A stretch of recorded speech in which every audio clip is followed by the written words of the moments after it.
Hello, this is Microphone Media. Please like, subscribe, and share. Thank you. አብሮ ይስጥልን እንዴት ነው? ሰላም ነኝ እግዚአብሔር ይመስገን። ደውለው ነበር መረጃ ሊሰጥ ነው። ማይክሮፎን ሚዲያ ነው ደውለውልኝ ነበረ። ምን አዲስ አለ መልእክት አለ? አዎ የሆነ መረጃ ነገር ለህዝብ ያው የእናንተ ሚዲያ በደንብ ከታተላለሁ በቀን እሺ ጥሩ ነገር እያስተላለፋችሁ ነው። እሺ ሌላ ደግሞ ለህዝብ ጆሮ የሚታደርሱት መረጃዎች አሉ። እሺ ያንን ለእናንተ ላደርስ ብዬ ነው። እንደሚታወቅ ያው በኢትዮጵያ ምድር መንግስት ላይ ቁጭ ብሎ እንደምናገር አይደለም ነገር ሁሉ። ቤተ መንግስት ውስጥ ሌላ ነገር ይናገራል፣ ታች መሬት ላይ ጎጥ ላይ ቀበሌ ላይ ወረዳ ላይ የሚሰራ ነገር ሌላ ነው። እሺ ያንን አንዳንድ ነገር መረጃ ልንገራችሁ። እሺ ቀጥሉ አብዬ። ስሜ ቢናገር ግድ የለውም አትንገር። ልጆቼም ቤተሰቦቼም ስላሉ መልእክቱ ምን መሰለ፣ እዛ ኮልፌ ቀራኒዮ ክፍለ ከተማ ወረዳ 8 ነበረ የሚኖረው። እሺ እዛ አካባቢ በወረዳ 8 ላይ ቀጠና 1 ቀጠና 2 ቀጠና 3 ቀጠና 4 ተብሎ የሚታወቅ አካባቢ ነበር በዚህ በወረዳ 8 ላይ። እሺ እዛ ያንን ኦሮሚያ አድርጎ ህዝቡ ሳይፈልግ ከለሉት። እሺ ኦሮሚያ ክልል ካደረጉ በኋላ እዛ አካባቢ ላይ ደግሞ ኪስ ቦታዎችና ለግሪን ኤሪያ ተቀመጡ ቦታዎች ነበሩ። እሺ ያንን ቦታዎች የነሱ የጎጥ ሚሊሻዎች የጎጥ አመራሮች የወረዳ የክፍለ ከተማ እዛ አካባቢ መጥተው ይሄ ኪስ ቦታ ላይ ግሪን ኤሪያ የተቀመጠ ቦታዎች ላይ ቤት ሰሩ። እሺ ህዝቡ እየጨዋ ይሄ እኛ ድንኳን የምንተክልበት ነው፣ በጋራ የመንደር ሰው ልብስ አጥበን በጋራ የምናሰጥ ቦታዎች ነው ብሎ እየጨው እነዚህ ሰዎች አስፈራርቶ ቤት ሰሩ። ቤት ሰርቶ አሁን እየኖሩ ነው። ሌላ ደግሞ እዛ ላይ አካባቢ ሰው በፊት የአካባቢ ጥበቃ 50 ብር እየከፈለ ያስጠብቅ ነበር። ይሄ ቦታው በደንብ አድርገው ይነግሩኛል። ግን የት አካባቢ ነው? ይሄ ኮልፌ ቀራኒዮ ሆኖ ይሄ ቦታ ወደ ወለጋ መሄጃ ወደ አምቦ መሄጃ መስመር ላይ ከጦር ኃይሎች ከፍ ብሎ ማለት ነው። እሺ ከጦር ኃይሎች ቤቴል ዓለም ባንክ ምናምን መሄጃ። ኦኬ ወደ ታጠቅ ሰፈር ይሄዳል። የድሮ ታጠቅ ወደ ታጠቅ መውጫ ማለት ነው። ከታጠቅ መውጫ ከጦር ኃይሎች ቀጥሎ ያለው ቀበሌ ማለት ነው። ኦኬ ቀጥሎ ያለው ወረዳ 8 ነው የሚባለው። በአሁኑ ወረዳ 8 ነው የሚባለው። ወደ ዓለም ባንክ ወደ ቤቴል ስትሄድ እሺ እንደገና ወደ ላይ ትታጠፋለህ። ወደ አደባባይ ታጥፈ ወደ ቀጥታ አሸዋ ሜዳ አንፎ ሜዳ የሚባል መስመር አለ። እሺ ታጠቅ መንገድ ላይ ማለት ነው። እሺ በደንብ ላጽዳው ብዬ ነው። አዲስ አበባ ክልል ውስጥ እናንተ ስትሰሩበት መጀመሪያ ስትኖሩበት የአዲስ አበባ አካል ነው የነበረው?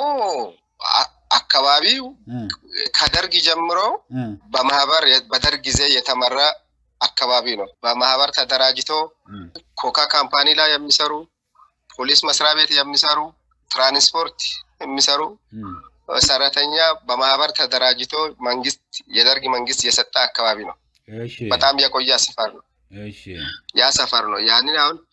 ያንን ክፍት ቦታ አይቶ ወደ ኦሮሚያ አካለሉት። ያ ብቻ አይደለም፣ ወደ ዓለም ባንክም አጃምባ የሚባል ሰፈር አለ። አጃምባ የሚባል ሰፈር እንደዚህ ኦሮሚያ ላይ አካለሉት። ህዝቡ እየጨዋ አሁን መጀመሪያ የት ነው የሚሄደው? ከዛ ሰፈር ወደ ቡራዮ ጉዳይ ለመፈጸም አሁን ከቡራዮ አምጥቶ ወደ ፍሊዶሮ የሚባለው ሰፈር ላይ እና አሸዋ ክፍለ ከተማው አሸዋ ሜዳ ነው። ወረዳው ፍሊዶሮ ነው። በሁለት ትራንስፖርት ነው የሚካሄደው ያንን ቦታ ማለት። ከዛ ህዝቡ ደም እያለቀሰ ነው። አሁን ትንፊሽ አይሉም እንጂ ሰው ደም በቃ አካባቢ ላይ ያለው ህዝብ መከራ እያየ ነው። መከራ የቁም ስቅል እያየ ነው። ደግሞ በዛ ላይ ለሚሊሻ ልብስ አሰፉ ይባላል፣ ለሚሊሻ ስልጠና ብር አውጡ ይባላል፣ ለኦሮሚያ ክልል ተማሪዎች ብር አውጡ ይባላል። በቃ ማይባልበት የግቢ በር ነቅሎ ነው ወደ ጎጥ ጽሕፈት ቤት የሚወስዱት ያልከፈለ ሰው የሚጠይቁት ነገር ያልከፈለ ሰው በር ነቅሎ ነው ጎጥ ጽሕፈት ቤት ወስዶ የሚያስቀምጡ ያንን ከነቅጣቱ ነው የሚያስከፍሉ ደግሞ ከነቅጣቱ ይሄ አሁን እዛ የነበረው ህብረተሰብ መጀመሪያ የነዚህ ለውጥ ነውጥ ከመምጣቱ በፊት የሚበዛው ማህበረሰብ ብሔረሰብ እንደ አዲስ አበባ ነው ወይስ የሚበዛው አንድ አካባቢ የመጣ ነው? ሁሉም የተቀላቀለ ነው። አብዛኛው እዛ ሰፈር አለው። ሌላው ያው ትግሬም አለ፣ ስልጤም አለ፣ ጉራጌም አለ፣ ሀዲያም አለ፣ ወላይታም አለ። ሁሉም የተቀላቀለ ነው። ግን አብዛኛው ግን ስልጤና ጉራጌ በቁጥር ይበዛሉ። ሌላም የተቀላቀለ ህዝብ አለበት ነው። ከዛ አሁን ህዝቡ መከራ እያየ ነው። መከራ አሁን እዛ አካባቢ አንድ ነገር ልንገር። እዛው አንድ አብዲ የሚባል ስልጤ ከሆነ ኦሮሞ ሰውዬ መሬት ይገዛል። መሬት ገዝቶ ለሰውዬ ካርታ ያለበት ነው። ግን በተናጠል ካርታ አልተሰጠም። ቆርጦ ነው የሸጠ። ቆርጦ ከሸጠ በኋላ ያ ፎቅ ለማሰራት ቤዝሜንቱ ምኑ ጨርሶ ለጎጥ ለወረዳ አመራር ለክፍለ ከተማ አመራር 1,200,000 ብር ሰጥቷል ለግንባታ ፍቃድ ለማግኘት ብቻ። 1,200,000 ብር ሰጥቻለሁ አለ። በራሱ አፍ ነው የተናገረ። ከዛ በኋላ ቤዝሜንቱን ካወጣ በኋላ አይ ፎቅ መስራት አትችልም ብሎ ወስቶ አስሮ እንደገና ተቀጥቶ በዛው ለፎቅ ቤዝሜንት ያወጣውን ቤት አሁን ቪላ ቤት ጨርስ እንጂ ፎቅ አትሰራም ምናምን ብሎ ተከለከለ። ተከልክሎ አሁን እሱም ከእስርም ወጥቶ ያንን ብር ሁሉ አውጥቶ ከስሮ ለምንድነው ልማት ስለሰራ ፎቅ እንዳውም ማበረታታት ምክንያት ምን ሰጡት? ምን አውቃለሁ እኔ ሚስጥሩን አላውቅም። ያን ሚስጥሩ ግን አሁን ነው ምክንያት ምን ሰጡት እነሱ? ምክንያት አንድ ካርታ የለም ብሎ ነው። ግን ካርታ ባለመኖሩ ምክንያት እነሱ መጀመሪያ ዲል አድርገዋል። 1,200,000 ብር ተቀብለዋል። እሺ ከሚሊሻ ጀምሮ እስከ ክፍለ ከተማ ያለው አመራር 1,200,000 ብር ከፍዬ ያለው አረ ለዛ ጉዳይ። እሺ ከዛ ያው ተበልቶ ቁጭ ብሏል። ያንን የበሉ ሰዎች አሁን ከቦታቸው ተነስተው የሉም። እሺ ሌላ ደግሞ እዛ ወረዳ በዛ ክፍለ ከተማ ላይ ወረዳ 6 ላይ ቤቴል አካባቢ ጦጣ ገደል የሚባለው ቦታ ላይ ወደ 5 ማህበራት አለ። በ93 ዓመተ ምህረት ላይ ተደራጅቶ የሚሰሩ ሴትም ወንድም ተቀላቅሎ የሚሰሩት ነበሩ በ5 ማህበራት። ያንን ማህበራት ሰዎቹ በጣም እየተጠቀሙ ነበር። በማህበር ግማሹ እርባታ አላቸው፣ ግማሹ መጋዘን አለ፣ ጽሕፈት ቤት አለ። ሁሉም በማህበር ተደራጅቶ ነው ሲሰሩ የነበሩት። ያንን አዳነች ሄዳ ጎበኘች አካባቢው። ጎበኝታ አንድ አዩ የሚባል የሷ የአፍራሽ ግብረ ኃይል አዳነች ቢሮ ላይ የሚሰራ ከአፍራሽ ግብረ ኃይልን የሚመራው እሱ አፍራሽ ግብረ ኃይሉን ይዞ ሄዶ የአምስቱንም ማህበር ያለውን ቤት፣ መጋዘን፣ ጽሕፈት ቤት ሁሉንም አስፈረሰ። በዛ ማህበር እንኳን እኔም የሆነ በተተኪ ሆኜ 250,000 ብር ከሰው የገዛውበት ቦታ ነበር። አሁን እኔ ዶክመንትን ሲገዛ ሲያጣራ እንደው የሊዝ ከፍለናል አሉ። ውሃ አስገብተዋል፣ ማብራት አስገብተዋል። ሁሉ ነገር በየወሩ 5,000 ብር፣ 2,000 ብር፣ 3,000 ብር ከሰሩበት ይካፈላሉ። ለኔም 3-4 ጊዜ ደርሶኛል ያ እንትን አለበት። ከዛ የሊዝ የከፈሉበት አለ፣ ጊዜያዊ ካርታ የተሰጠ አለ፣ ትክክለኛውን ካርታ የተሰጠሙ አሉ። ያንን ሁሉ አፈርሶ ወረሱት። ቦታ ላይ ግን አሁን ትልልቅ ዛፎች አሉ፣ እንሰቶች አሉ። ግን አሁን ያ ሌላ ሰው መጥቶ እኔ ገበሬ ነኝ የገበሬ ልጅ ነኝ ብሎ ቦታ ላይ አርሶ እየተጠቀመ ነው። ኦሮሞ መጥቶ እሺ የአያቴ መሬት ነው ምናምን ብሎ በፊት ግን በህገወጥ አይደለም የተያዘ መንግስት ራሱ ነው በ93 እና በ94 ዓመተ ምህረት የመራቸው። እሺ ለምን የተመሩ በዛ ለምን ባዶ ቆየ? አርካባ ከንቲባ በነበረ ሰዓት ለምን ባዶ ቆየ? ለምን አልሰራችሁበትም? ይሄ ቦታ ለምን እርሻ ቦታ እስኪሆን ድረስ ለምን ነው የቆየው? ወይስ ግሪን ኤሪያ ተብሎ የተከለለ ነው?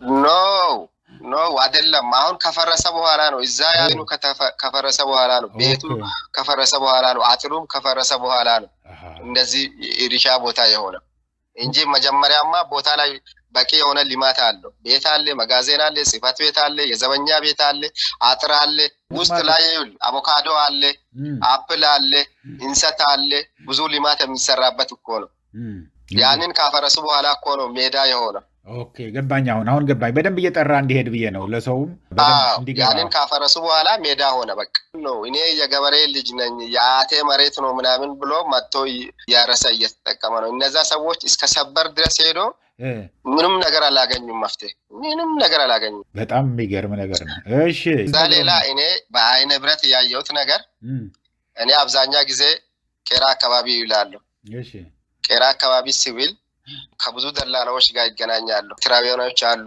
የመቀሌ ሰዎች አሉ የደቡብ ሰዎች አሉ ሲናገሩም ሲሰማ በጣም ይዘገንናል አንዳንዱ የቀበሌ ቤት አለኝ እንዲህ ታማሚ ነኝ የስኳር ህመምተኛ ነኝ ቆርጬ መድኃኒት መገዣ አከራያለሁ ያንን ሰው ገብቶ የጊዜ ሰው ገብቶ መክፈልም እምቢ አለኝ መውጣትም እምቢ አለኝ ያለ ሰዎች ብዙ ሰው ገጥሞኛል ሌላ ደግሞ ኮንዶሚኖ ካርታ ክፍያ ጨርሶ ካርታ በእጁ ይዞ የጊዜ ሰው መጥቶ ገብቶ አልወጣም አልከፍልም ማለኝ ብሎ ተናገራል ሌላም እንዲህ መሬት ገዝቼ በዚህ በኦሮሚያ ሻገር ሲቲ የሚሉ መሬት ገዝቼ እንዲህ ቀምቶ ወሰዱኝ ያለ ብዙ ሰው አጋጥሞኛል ብዙ ሰው አሁን እንደነገርኩ ጎጥ ላይ ወረዳ ላይ በየእንትኑ ላይ ያለው መከራ ቢታይ ለህዝቡ ላይ የደረሰ ነገር ቢታይ በጣም ይገርማል እኔ አሁን ብዙ ጊዜ በተለያዩ ሚዲያዎች ላይ ሲከታተል ስለዛ ስለ ጎጥ ላይ ቀበሌ ላይ ወረዳ ላይ የሚሆን ነገር ማንንም ሰው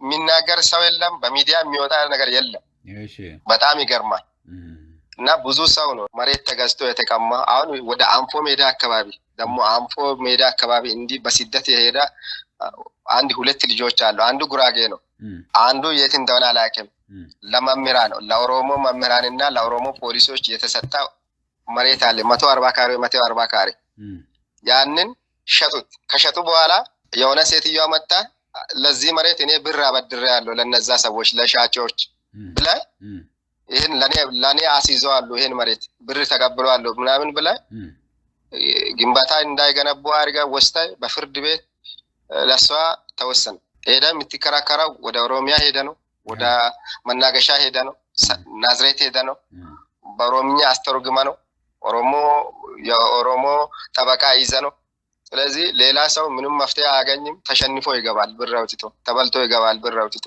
ቦታዎች አሁን እንደነገርኩ ኮልፌ ቀራኒዮ ላይ ያለው ቀጠና 1 ቀጠና 2 ቀጠና 3 ቀጠና 4 ተካይ ሰፈር የሚባል ላይ ያለው አሁን ወደ ኦሮሚያ ተከልሏል ፋይሉም ወደ ኦሮሚያ ሄደዋል እሺ አሁን እዛ ጋር የሆነ ነገር ልትካሰስ ወይም ብትከሰስ የት ነው የምትሄደው ወደ ኦሮሚያ ክልል ነው የምትሄደው ወይ መናገሻ ወይ ናዝሬት እሺ ሄዳ ነው ያም በኦሮምኛ አስተርጉማ ነው ኦሮምኛ ጠበቃ ቀጥራ ነው የምትሄደው እንደዛ ነው የምትሄደው ማንኛውም የሚመጣ ነገር ላይ ጎጥ ላይ በኦሮምኛ ተጽፎ ነው የሚለጠፈው ጎጥ በር ላይ የተፈለገ ነገር በኦሮምኛ አምጥቶ ነው ጽፎ የሚለጥፉ ጎጥ ላይ ልጆቹስ ትምህርት ቤትስ አሁን ትምህርት ቤት በተመለከተ አሁን የኔ ልጆች ወደ ዓለም ባንክ ይማራሉ በጣም ጎበዝ የሰቃይ ልጆች ናቸው እና በፊት ወደ 3 ቁጥር ማዞሪያ አካባቢ ኦሜጋ የሚባል ትምህርት ቤት የግል ትምህርት ቤት ነው የሚማሩ እዛ አቅም አጣን ማስተማር ስላጣን የመንግስት ትምህርት ቤት አስገባን ወደ ዓለም ባንክ አካባቢ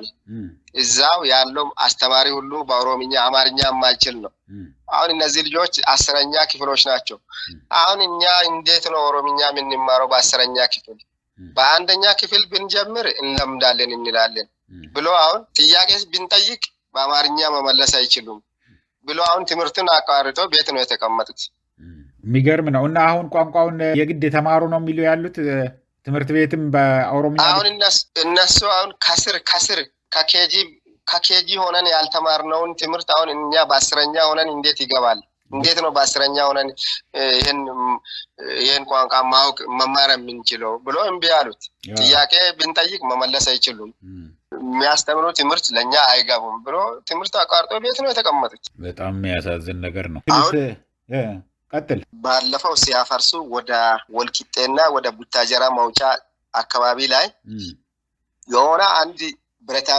አስመጪ ልጅ የሰራ ቤት የሚገርም ነው በጣም የሚገርም ቤት በቃ ቤተ መንግስት የሚመስል ቤት ሰርቶ ለማፍረስ መጡ ለማፍረስ ሲመጡ ይሄ ቤት እኔ በጣም ብዙ ብር ያወጣውበት ቤት ነው ከሚፈርስ መንግስት ወስቶ ይሄን ቤት ወይም ቢሮ አድርጎ ወይም የሆነ ተቋም አድርጎ ይጠቀም ምናምን ብሎ ሰጠ ከሚታፈርሱ ብሎ ከዛ ሲሰጥ አይ እንደዚህ ከሆነ አይፈርስም ብሎ እንደዚህ ወደ 1 ሚሊዮን ምናምን ብር ጉቦ ሰጣቸው ከሰጠ በኋላ ሄዱ ከዛ ከሄዱ በኋላ እንደገና ሌሎች መጥቶ አይ ካልፈረሰ ምናምን ብሎ ቀለም አድርጎ አፈረሱት የሚገርም ነው ከየት ብሔር የተወለደ ነው ይሄ ስልጤ ነው እሺ በጣም የሚገርም ነው ስልጤ ነው አሁን ሌላ አሁን እዛ አሁን ያልኩበት አካባቢ ላይ ኬንቴሪ ተብሎ የሚታወቅ አካባቢ ነው እሺ ሌላ በጣም ኃይለኛ እየሰሩ ያሉበት ደባ ደግሞ ምንድነው አሁን እዛ አሁን ቅድም ያልኩበት አካባቢ ላይ ተማሪዎች የአካባቢ የሰፈር ልጆች ወጣቶች ከትምህርት ቤት መጥቶ ምሳ በልቶ እንዲህ የሆነ ቱቦ ላይ ወይም የሆነ ሱቅ በር ላይ ተሰብስበው ይቀመጣሉ አይደል ሚሊሻዎች ሰብስበው ወስደው እዛ ፍሪዶሮ የሚባል ወረዳ ላይ ወስደው ያስራሉ እሺ ቤተሰብ ሄዶ እዛ 30,000 20,000 ከፍሎ ነው የሚያመጣው ዙሪያው እንደዚህ በፊት አዲስ አበባ የነበረ ቦታ አሁን እነሱ የዛኔ ያሉት አዲስ አበባ የነበረውን ኦሮሚያ አርገናል በከፊል ኦሮሚያ የነበረውን አዲስ አበባ አርገናል ብሎ ተናገሩት ግን ያ ውሸት ነው አብዛኛው አዲስ አበባ ያደረጉት በዚህ በምዕራብ አካባቢ በዚህ በምዕራብ አዲስ አበባ አካባቢ አጃምባ የሚባለውና ይሄን ቀራኒዮ የሚባል ሰፈር ነው ቆርጦ የታጠቅ መውጫ ነው አቅጣጫው በገባኝ ህዝቡ ታዲያ ምን ይላል እዛ ያለው ህዝቡ እንዴት መሰለ ህዝቡ አሁን የህዝቡን እንትን ያየሁት ነገር እኔ በወቅቱ ላይ አሁን እኔንም ብዙ ጊዜ ለሰላምና ጸጥታ የሰላም ለምን አታገለግልም የብልጽግና አባል ለምን አትሆንም ብሎ ብዙ ጊዜ ጠይቆኛል ስብሰባ በየጊዜው ነው የሚያደርጉት የሆነ እድር ቤት አለ እዛ ቦት ላይ በእድር ቤት በየጊዜው እሑድ ስብሰባ አስጠራው አይኔ ቸርች ነው የሚገባው አይመቸኝም ሲል በግድ ወይ ወኪል ሚስቴን መላክ ነው ወይ ራሴ መምጣት ነው ምናምን ብሎ አንዳንድ ተጽዕኖ ሊያደርሱ ሲሞክሩ መግባት ጀመርኩ ከዛ አባል ሆን ምናምን ብሎ መዘገቡት ከዛ ሰፈር አሉ አሁን ሌላ አማራዎች አሉ በየጊዜ መሳሪያ አለ ብሎ ይፈተሻሉ ቤታቸው አንዳንድ ጊዜ ወስቶም ያስራሉ 4 ሰዓት አስሮ እንደገና ይፈታ ቤታቸው ተፈትሾ እንደገና ይለቀቃሉ አንድ ቃላት ትንፍሽ አይደለም ትንፍሽ በስልክ ራሱ ሌላ ነገር መናገር አይፈልጉም በጣም የሚገርም ነው ረብሻ ያነሳሉ የሚል ፍርሃት አለ መሰለኝ የሆነ በዓል ነገር የሆነ የህዝብ በዓል ሲኖር እንዲህ ሰውም ወጣቱም እንዲህ ተሰብስቦ አይቀመጥም ያን ሰሞን ወስቶ እስር የሚያደርጉት ሁሉንም በየሰፈሩ ማለት ነው አሁን እኔ ምረዳው በደርግም አይቻለሁ ሙሉ የኢህአዴግም ዘመን አይቻለሁ ይሄንንም እያየው ልክ አሁን ሰሜን ኮሪያ ላይ ያለው አምባገነንነት ነው ኢትዮጵያ ላይ ያለው ማለት ያለው ነገር ማለት መሬት ላይ ያለው 100% እንደዛ ነው መሬት ላይ ያለው ነገር ወረድ ብለ ሰው አይናገርም እንኳን በየፌርማታው ያለው ሰው እየተቀመጠው ስራ ፈት ብዙ ሰዎች በየፌርማታ ታገኛል በየመንገዱ ብቻው እየተናገረ መሄድ ህዝብ ነው የሚታገኝ በስልክ ራሱ ስልክ ተጠልፎ ያስራሉ ያውቃሉ ምናምን ብሎ የሚሰጋ ህዝብ ነው ያለው ስለዚህ ጊዜ ቢኖር በጣም ሰፊ ጊዜ ላይ በጣም ብዙ መረጃ መሬት ላይ ያለው ብዙ መረጃ ያደርሳሉ በደንብ አድርገ ነጥቦችን ትይዝና ከዛ ልትደውልልኝ ትችላለህ ኤኒ ታይም አሁን በደንብ ስለሚይዘው ቁጥርህን አነሳልሃለሁ ከሌለው ወጥቼ ከነበረም ወዲያው ደውልልሃለሁ ስለዚህ አስቸኳይ ነው ይሄ ወቅታዊ ነው ደባል ለህዝብ ጆሮ ቢታደርስ ጥሩ ነው ምክንያቱም አንዳንድ ጊዜ አንዳንድ ነገር ዶክመንት ሆኖ አንዳንድ ሰው አይምሮ ላይም እኮ ይቀመጣል አንዳንድ ሚዲያ የሚከታተል ሰው ብዙ ነገር በአይምሮም ይይዛል ልክ ነው ኢትዮጵያ ላይ እንዴት እንደሆነ ልንገር ኢትዮጵያ ላይ ሰው እንዲህ በአመጽ ብሎ መውጣት በጣም የፈራበት ዘመን ምክንያቱም በየጊዜ ሞክሯል አሁን የዛሬ አመት በፊት ሙስሊሞች መስጊድ እየፈረሰ ሲያስቸግር አንዋር መስጊድ ላይ 1-2-3 ጁማ አካባቢ ወጥቶ ነበር ሰልፍ ሲወጡ የሪፐብሊካን ጋርድ በየፎቁ እየተጠበቀ ጭንቅላቱን ወደ 4 ጁማ ነው ምናምን ወጥቶ በየጊዜ ሰው ሞቶ 5 ሰው 4 ሰው እስከ 10 ምናምን ሰው ከሞተ በኋላ ነው እነሱ ራሱ ፈርቶ ያቆሙት ያንን ሰልፍ ስለዚህ ህዝቡ ይሄን ነው የሚፈራው ይሄን ፈርቶ ነው እንጂ ችግሩን ዋጥ አድርጎ የተቀመጠ መንግስት ያስመታል በሪፐብሊካን ጋርድ ያስመታል ምናምን ብሎ ነው ችግሩን ዋጥ አድርጎ የተቀመጠ እንጂ ኢትዮጵያ ህዝብ እኔ እንጃ እንደዚህ ጊዜ ኢትዮጵያ ህዝብ መሮ አያውቅም። ጥቂት የሚከፈል ሰዎች ናቸው በዲያስፖራም የሚናገረው ነገር። አሁን እንትን ማን ነው ታዬ ማን ነው የሚባል ሰውዬ ታውቃለህ? አይኑ ተመቶ ከኢትዮጵያ ሲወጣ ምን አይነት ተቃውሞ እንደሚያደርግ እኔ ሰምቻለሁ በጆሮ። አሁን ደግሞ ምን አይነት መንግስትን እንደሚያሞግስ እኔ አይቼ በጣም ገረመኝ። መንግስት ማንም ይሉት ነው ልጄ ታዬ ማን ነው የሚባል አሜሪካ ሄዶ አንዴ አይኑ ተመቶ እንዲህ በመንግስት ታጣቂዎች አይኔን እንዲህ መተዋል ምናምን ብሎ አብጦ እንዲህ ቀልቶ ወደ አሜሪካን ከሸሸ በኋላ አሁን አሜሪካን ላይ ሆኖ የሆነ ነገር ተከፍሏል መሰለኝ። ለሱ ስለተከፈለ ነው መሰለኝ አሁን መንግስት ኢትዮጵያ ላይ ያለው ከአብይ ሌላ ሰው የለም ብሎ ያሞግሳል። እንደዛ ነው ይከፍሏል። አልሰማኝም። ታዬ ማን ነው የሚባለው? ታዬ ማን ነው? መምህር ታዬ ማን ነው የሚባለው? እኔ እንጃለቱ ሊሆን ይችላል፣ ግን ስለሚከፍሏቸው ነው እናቃቸዋለን። እነዚህ የሚከፈሉትን እናቃቸዋለን። አዎ ትክክል። ተባረኩ። በጣም ነው እንደዚህ አሁን ልክ እንደናንተ እንደዚህ አይነት ስልክ ቁጥር አስቀምጠው መረጃ እንደሚሰበስብ እስካሁን ድረስ የለም። እናንተ የመጀመሪያ ሰዎች ናቸው። የመጀመሪያ ሰዎች እናንተ ናቸው። ሰው ሁሉ እንደዛ ብለዋል። ስለዚህ ተባረኩ። ይሄ ቀላል ነገር አይደለም።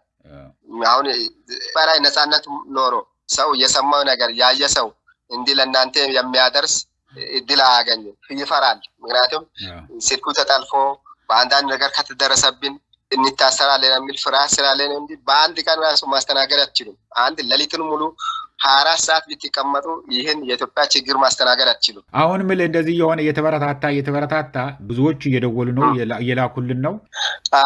ሌላ ደግሞ ሌላ አሁን ያልኩበት ሰፈር ላይ የሆነ ጎጥ ጽሕፈት ቤት አለ፣ ሚሊሻዎች ተሰብስበው የሚቀመጡበት የሆነች ድልድይ ነገር አለች። ያንን ድልድይ ሰው ሲያልፍ ትንሽ ከመሻ ይፈትሽና ስልክ ይቀበላሉ። ስልክ አስከፍቶ ምንድነው ፎሎ የሚታረገው ምናምን ብሎ ያያሉ። ገባ?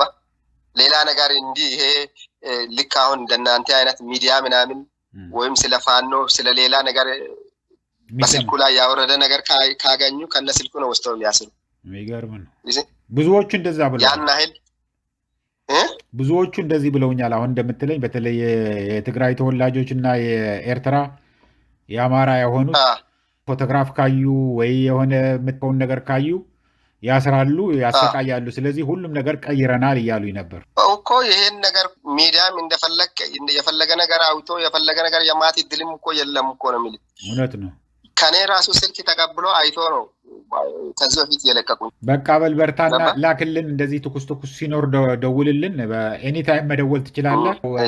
ቮይስ አድርገህ ከላከው ትክክል ነህ። በሱ አይቼ ለተጨማሪውን እደውልልህና በደንብ እንጫወታለን። ሰላም ነው። ተባረክ። ሰላም ደርሽ ዝጋት